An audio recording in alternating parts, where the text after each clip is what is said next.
Miss Natalie here. So glad you're joining me for another chapel lesson. Today, we're going to be continuing our story through Genesis, and this time we're on chapter 6. Now in Genesis chapter 6, it talks about the story of Noah. And Noah is the great-great-great-great-great-great-grandson of Adam. And remember, Adam was the one who was with Eve in the garden, and then they ate the forbidden fruit and had to leave. And then Adam and Eve had kids, and their kids had kids, and their kids had kids until the whole earth had been populated. There were so many people, including one guy named Noah.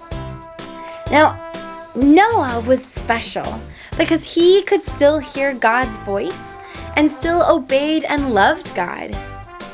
The rest of the earth had forgotten what it was like to walk with God and love God and obey His rules. And God was so sad. He was so heartbroken over how His beautiful creation had turned into something dirty and wrong and somewhat evil. And so he decided that he wanted to start anew. He wanted a clean slate. So he told Noah, I am going to cause the waters of the earth to rise. I'm going to flood the entire globe. So I want you to build an ark, which is a huge boat. And in this boat, you and your family and at least 2 of every kind of animal will be on this boat. And that way you all can be safe. Because I trust you and I love you, and you have been obedient to me. So Noah obeyed. He and his sons built this huge boat and gathered at least 2 of every kind of animal. Now, it was a really funny sight because Noah was building this boat in the middle of a desert. And last time I checked, there are no big bodies of water in a desert.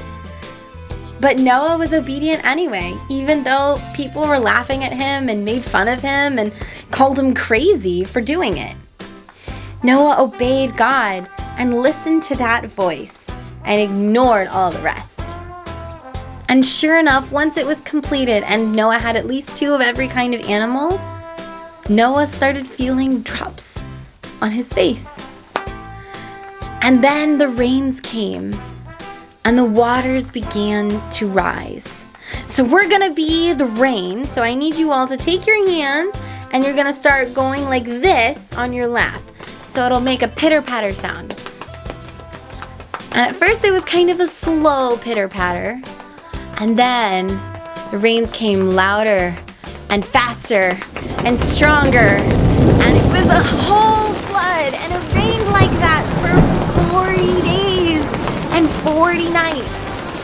And then the rain started to slow, and then they stopped altogether. And Noah was able to go out onto the top part of the boat and look around, and what he saw were miles of ocean. He couldn't see anything but water all around him. And so he decided to release a bird. And at first he released a raven, which is a black bird. And he released that and waited for it to come back. But it couldn't find its way back. So Noah waited a week and then sent out a dove. And the dove was able to find its way back, but it didn't find anything. So Noah waited another week. And when he sent out a dove again, this time it came back with an olive branch in its beak. And Noah knew that the waters were lowering once more, and that God was keeping His promise. And sure enough, God then set in the sky an arc of colors called a rainbow. And God said, whenever you see a rainbow, this is a reminder of my promise to you, that I will never again destroy the earth through waters. And so Noah was able to bring his family and all of the animals to a new home and a safe home that had just been baptized by God and cleaned. So today in your circles, I want you to talk about a time that people made fun of you for doing something. And they didn't understand it, but you did, and you still obeyed. Or when was a time that you were in a really scary weather storm? Have you ever been in a weather storm? What did it feel like?